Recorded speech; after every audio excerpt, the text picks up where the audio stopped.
Kalau kita tahu daripada ringkasan dari ringkasan peristiwa perjalanan Isra Mi'raj Nabi Muhammad SAW, kita akan yakin seyakin-yakinnya bahwasanya kita adalah hamba pilihan dari Allah Subhanahu wa Ta'ala.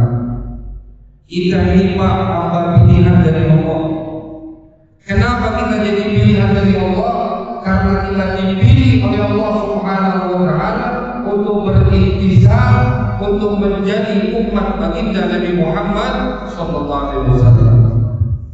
Kita tidak mungkin akan mengetahui, akan sadar syaraful intisab, kemuliaan berisbat kepada Nabi, kecuali kalau kita tahu bagaimana kemuliaan baginda Nabi Muhammad SAW. Kenapa banyak orang sekarang di akhir zaman merasa biasa jadi umat Nabi Muhammad? Bahkan banyak dari umat Nabi Muhammad yang tidak peduli dengan syariat Nabi Muhammad. Banyak dari umat Nabi Muhammad SAW yang tidak peduli dengan perjalanan hidup baginda Nabi Muhammad.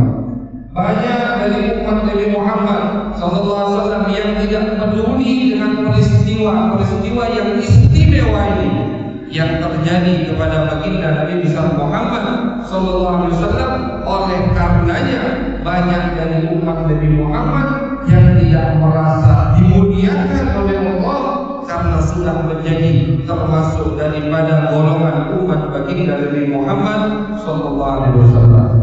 Kita kalau tahu dari apa yang kita baca itu, kita akan merasakan kemuliaan yang luar biasa telah dijadikan oleh Allah termasuk dari umat Nabi Muhammad.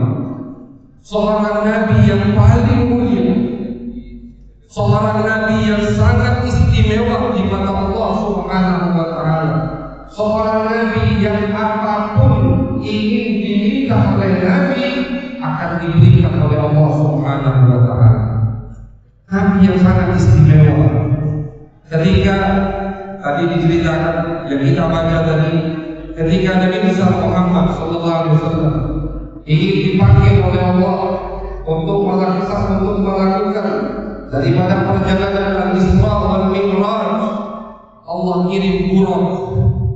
Buraq itu adalah kendaraan hewan yang dikendarai dan didukung oleh para nabi. Buraq yang sama ditunggangi oleh semua nabi yang pernah dipanggil untuk menghadap, untuk berwajah, untuk mendengar daripada wahyu Allah Subhanahu wa Ta'ala. Cuma ketika buraq ini dikirim oleh Allah untuk menjemput Nabi Muhammad SAW, buraqnya dihiasi oleh Allah Subhanahu wa Ta'ala. Kalau nabi-nabi sebelumnya Allah jemput dengan buraqnya biasa, tidak ada hiasannya, tidak diperindah oleh Allah. Tapi ketika buraq ingin menjemput baginda Nabi Muhammad SAW, buraq tersebut Allah hiasi, Allah perindah, Allah cantikkan itu buraq. Untuk apa?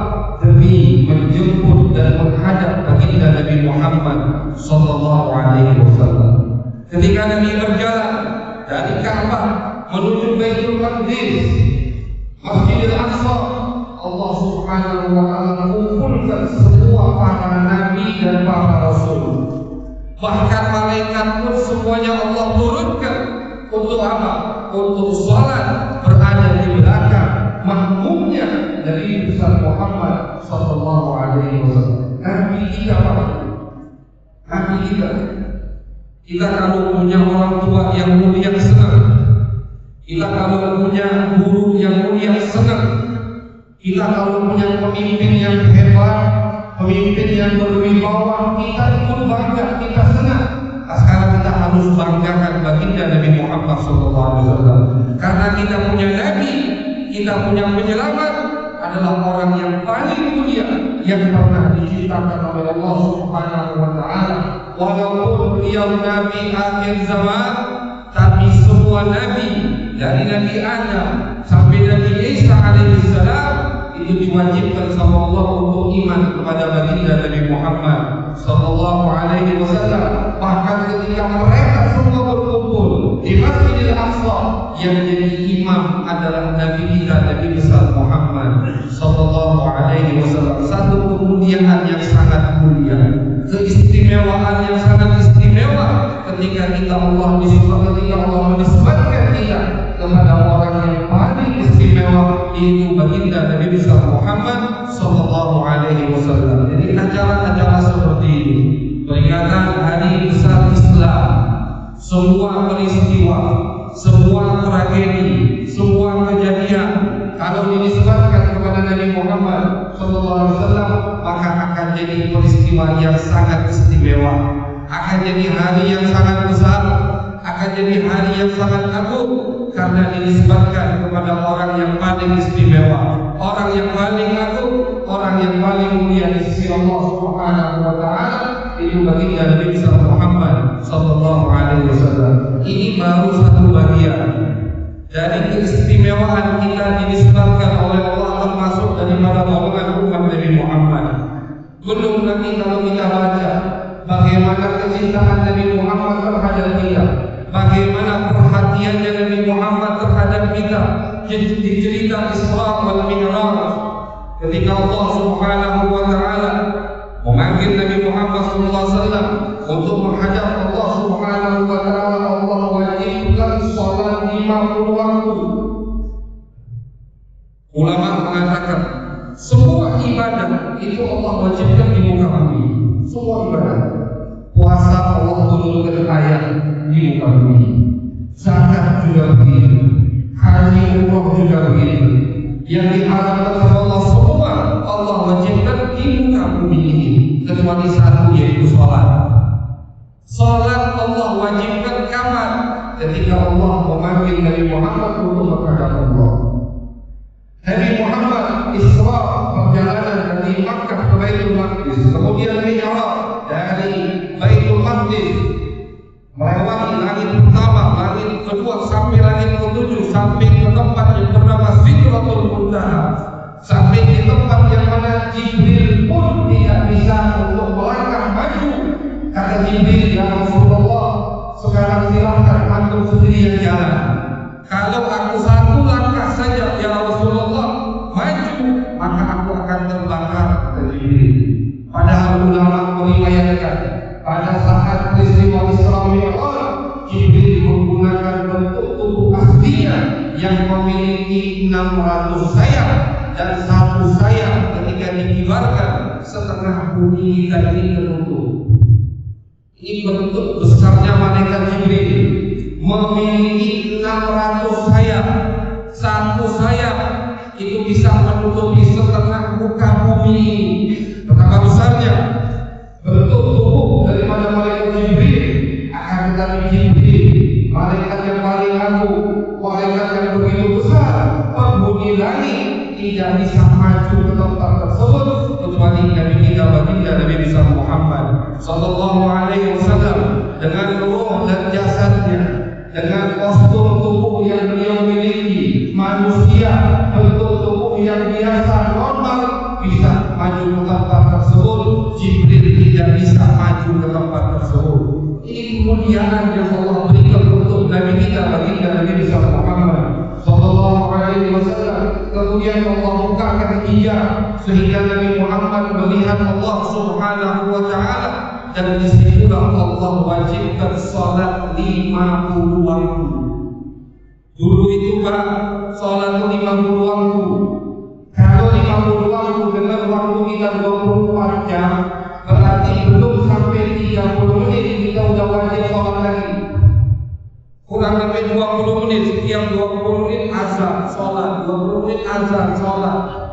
Coba kita bayangkan, kalau Nabi tidak meminta keringanan kepada Allah, kalau Nabi tidak meminta kepada Allah, tidak memikirkan kita umat beliau, maka diwajibkan oleh Allah 50 waktu. 5 waktu aja sekarang masjid ini ramainya kalau maghrib, subuh, masya Allah, alhamdulillah. Tapi di Masjid Al-Ittihad termasuk ramai subuh itu.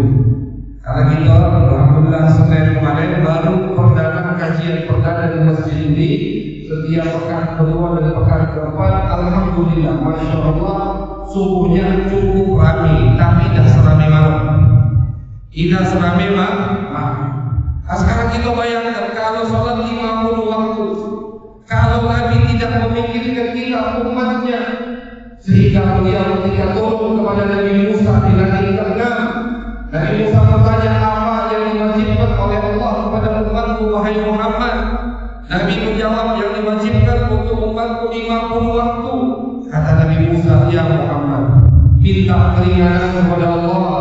Sesungguhnya umatku saja tidak mampu melakukan kewajiban tersebut, apalagi umat akhir zaman wahai Muhammad. Nabi naik menghadap Allah kembali, dibukakan hijab lagi, melihat Allah kembali, meminta kepada Allah, menahan malu di hadapan Allah. Demi siapa? Demi kita umat daripada umat Nabi Muhammad SAW. Dikurangi sama Allah 5 waktu. Dan langsung 45 waktu dipotong, tidak 5 waktu dulu didiskon oleh Allah.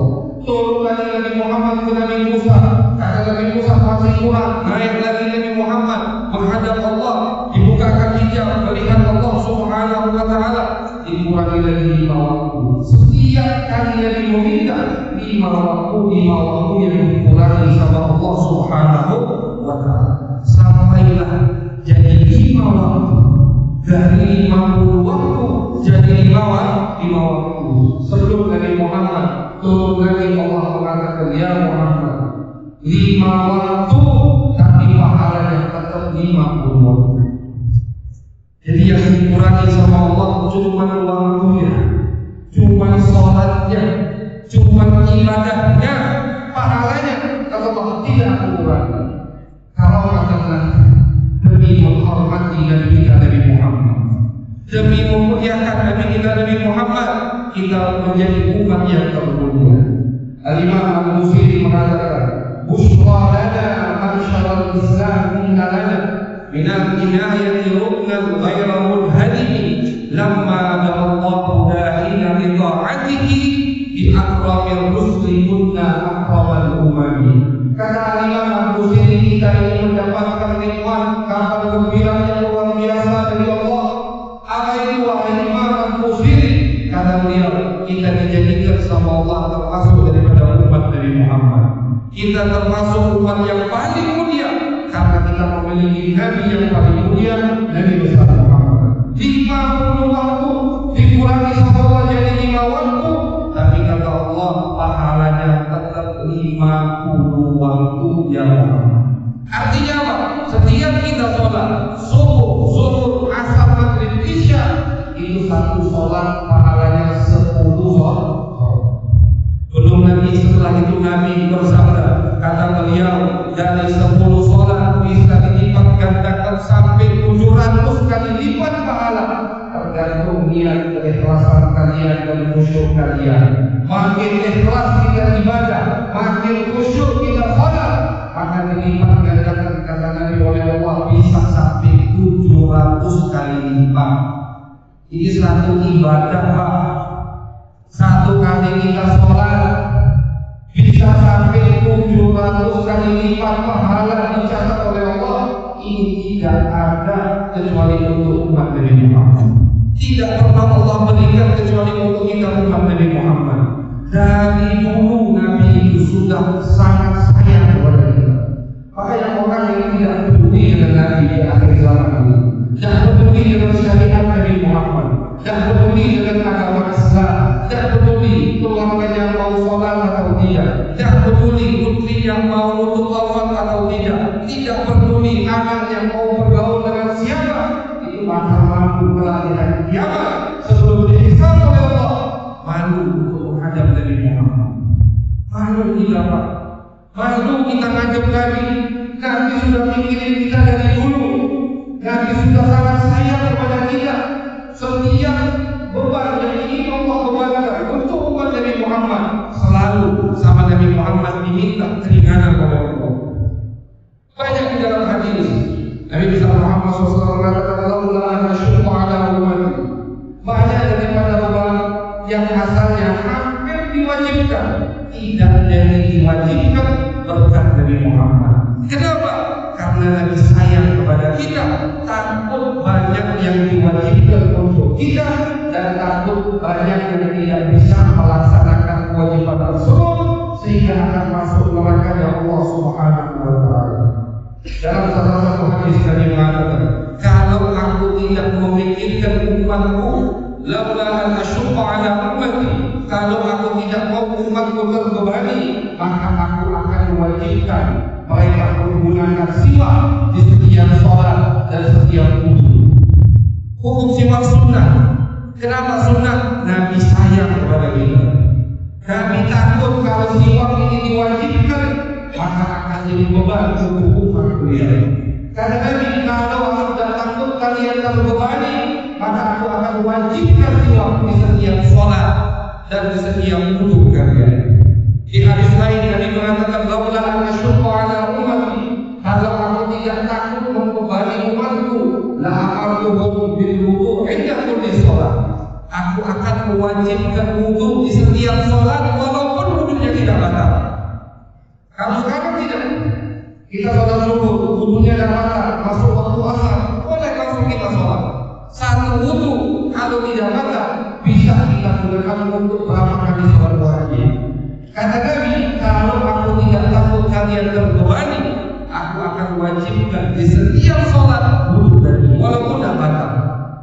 Ini hadis diriwayatkan oleh Imam At-Tirmidzi. Tapi karena Nabi sayang kepada kita, Nabi takut kita terbebani, maka kata Nabi Muhammad, tidak jadi diwajibkan wudu setiap sholat, walaupun wudunya tidak batal.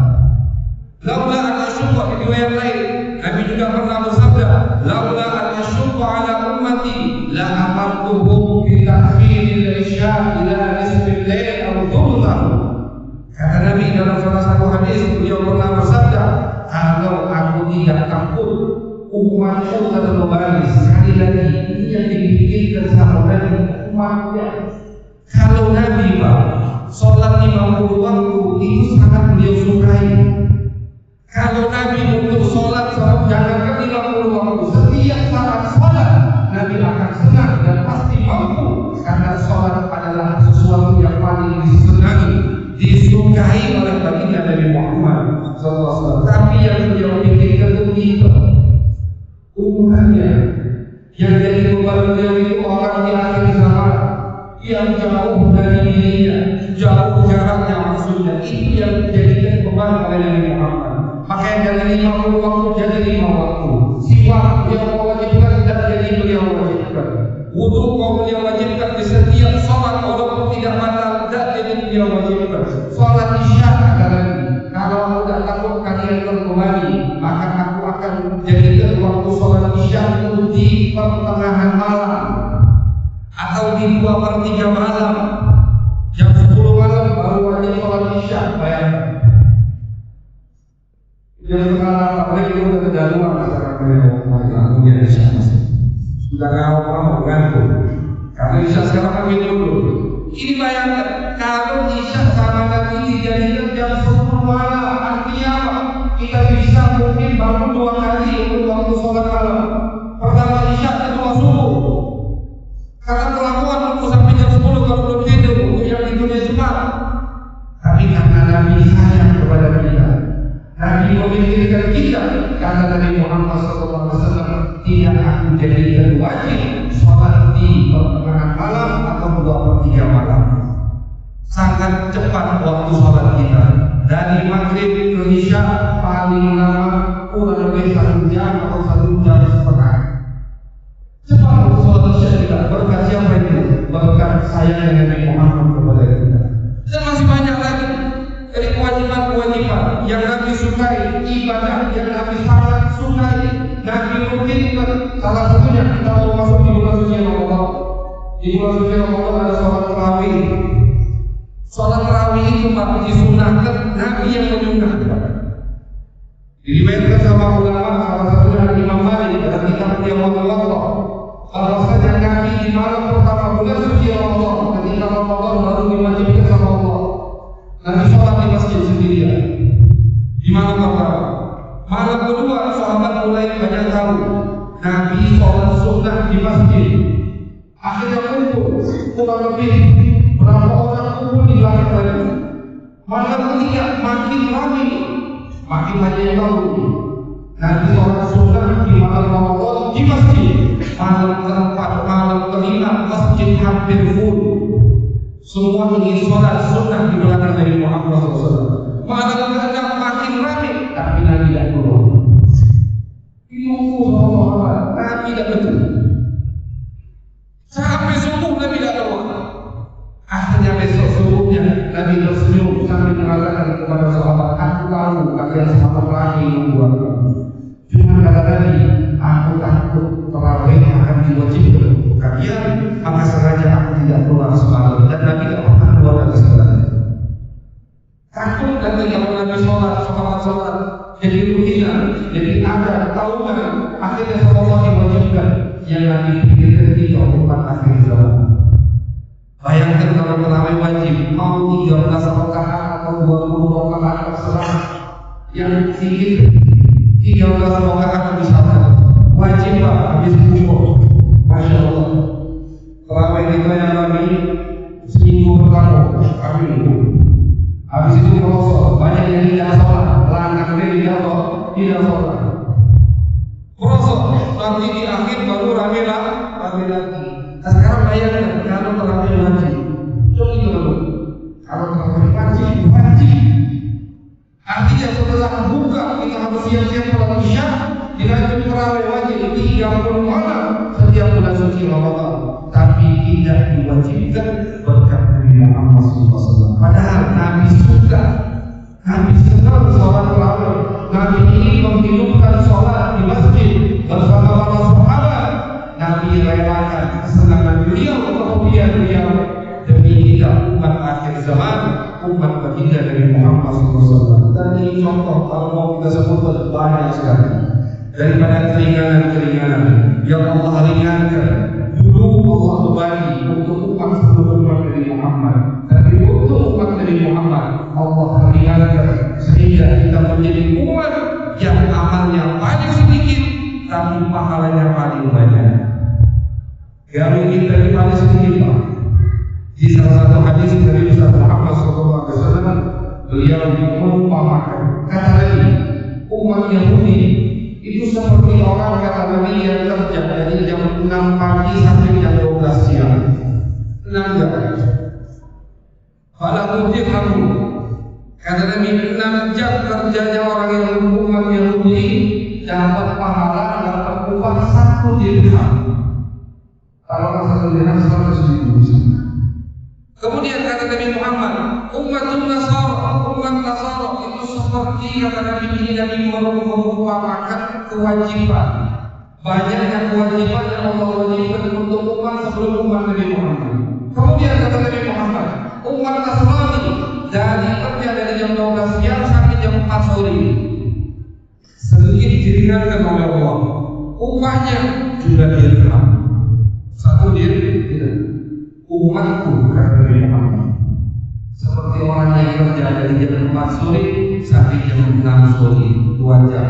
Upahnya dapat dirham dapat 2 dirham, dapat 200.000. Kami itu cuma 2 jam.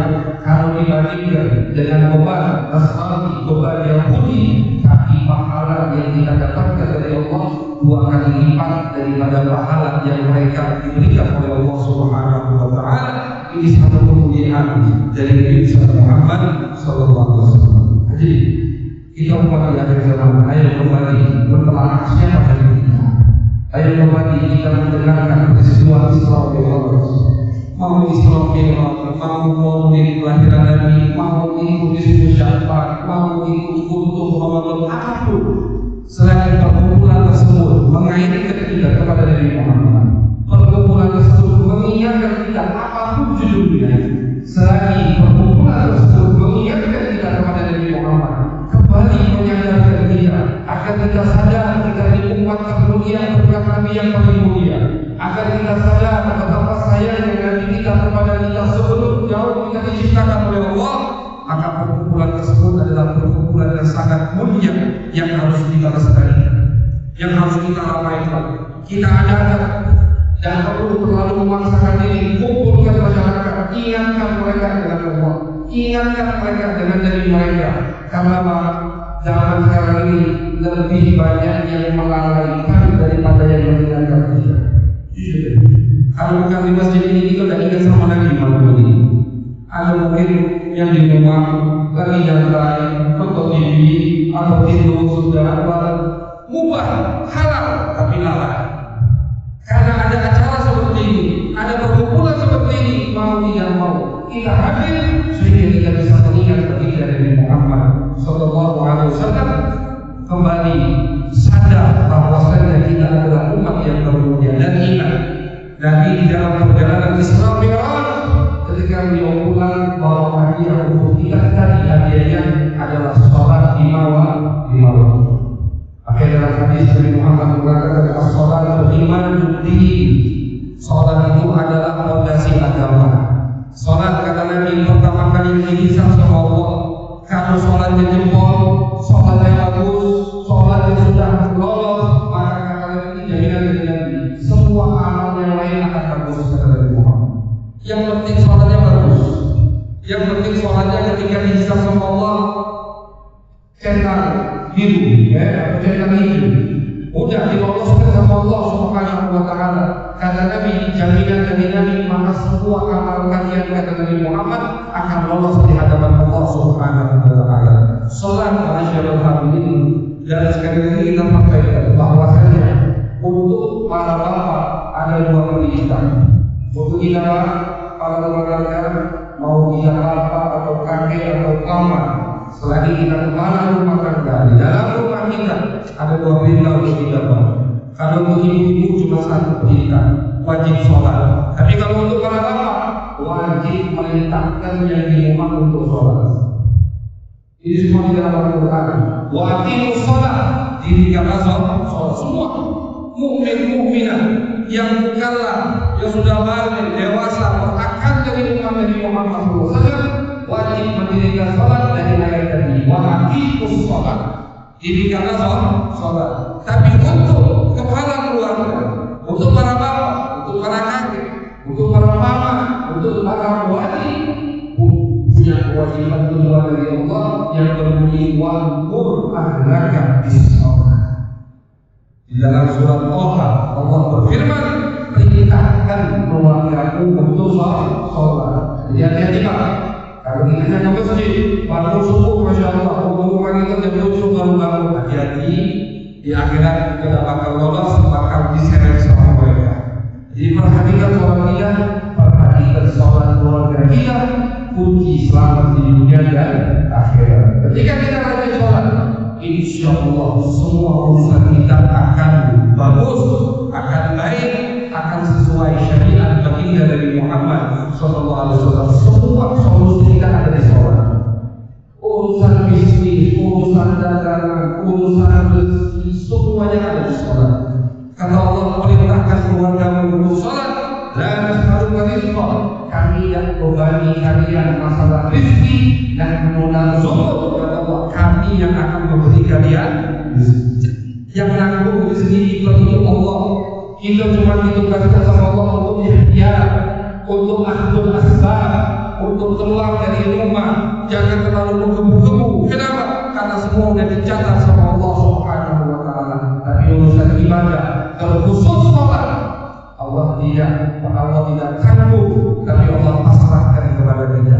Mudah-mudahan dari perkumpulan seperti ini kita kembali menjadi umat dari besar Muhammad yang sadar, yang tahu kemuliaan kita, tahu kemuliaan dari kita, dan menjaga ibadah sholat, hadiah Isra Mi'raj dari Nabi Muhammad SAW untuk kita. Sehingga insya Allah telah di hari kiamat, ketika kita menghadap Nabi Muhammad, ketika kita bertatap muka dengan Nabi Muhammad, kami tersenyum kepada kita. Karena orang yang kita akan cari pada hari kiamat, Pak, bukan bapak kita, bukan bos kita, bukan CS kita, bukan ibu, bukan lagi ibu yang cari di hari kiamat.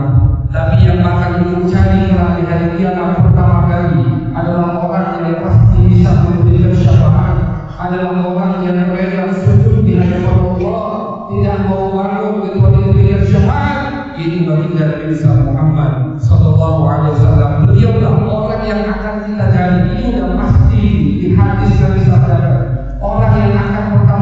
kita cari, akan kita mintakan syafaat, akan kita mintakan pertolongan, yaitu baginda Nabi Muhammad SAW. Akan mikir-mikir kalau mau maksiat, mikir-mikir kalau mau meninggalkan salat, pikir bagaimana kita telah menghadap Nabi Muhammad dengan muka apa, dengan tangan apa kita bisa berjamaah dengan Nabi Muhammad kalau kita tidak mengamalkan apa yang diwajibkan oleh Nabi Muhammad SAW. Mudah-mudahan perkumpulan seperti ini menjadikan kita hamba-hamba yang diingat oleh Nabi Muhammad, yang dicintai oleh Nabi Muhammad, dan yang diridhoi oleh Nabi Muhammad. Terima kasih kepada para pengurus masjid, pengurus yayasan, para ketua, kita tahu acaranya malam tetapi mereka tetap hadir. Jazakumullah khairan jazaa.